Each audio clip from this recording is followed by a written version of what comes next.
একজন মানুষ যদি একজন স্টুডেন্ট যদি শিবির হতে চায়, তাকে প্রথমে শিবিরের ছেলেরা প্রথমে তাকে 4টা বই পড়তে দিবে।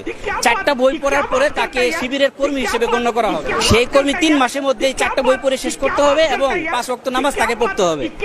এরপরে এই শর্ত ফিল আপ করার পরে সে কর্মী হবে। কর্মী হওয়ার পরে শিবিরের দ্বিতীয় ধাপ হচ্ছে সাথী।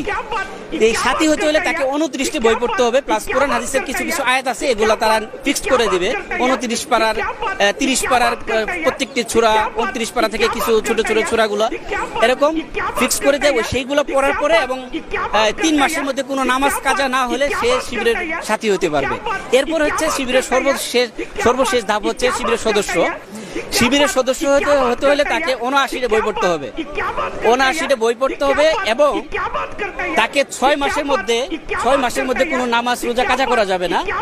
এবং 6 মাসের মধ্যে যদি কেউ নামাজ রোজা না কাজা করে এবং এই 6 মাসে 79টা বই পড়ার পরে সে শিবিরের সদস্য হতে পারবে।